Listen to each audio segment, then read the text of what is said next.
لن تنالوا البر حتى تنفقوا مما تحبون، تم نیکی کے کامل درجے کو ہرگز نہیں پہنچ سکتے حتیٰ کہ تم وہ چیز راہ خدا میں خرچ کرو جو تمہیں سب سے زیادہ محبوب ہے۔ کامل مومن کیسے بنا جا سکتا ہے، اس کا گر سورہ آل عمران کی اس آیت میں بتلا دیا گیا، جس سے آغاز ہوتا ہے چوتھے پارے کا، اور اس کے بعد بیت اللہ شریف کی حرمت اور حج کے احکامات بیان کیے گئے ہیں۔ روز محشر روشن اور سیاہ چہرے کن کے ہوں گے، یہ بھی اسی سپارے میں ہمیں بتلایا گیا ہے۔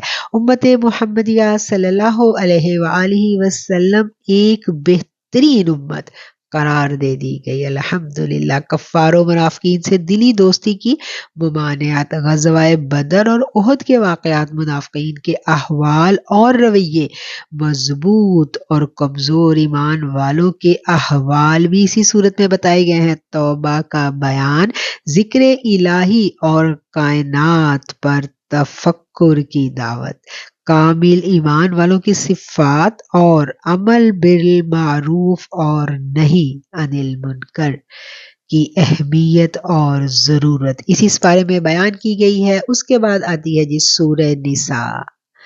اسلام کی نظر میں عورت کی عظمت بیان کی گئی، یتیموں کے مال کی حفاظت، تعداد ازدواج کے بارے میں بتلا دیا گیا، وراثت کے احکامات اور محرمات کا ذکر، نکاح کے آداب، حق مہر کی ادائیگی اور حقوق زوجین کی مکمل تفصیل ہمیں اسی صورت میں ملتی ہے۔ یہ ہیں وہ اہم موضوعات جو پارہ نمبر 4 میں بیان کیے گئے ہیں۔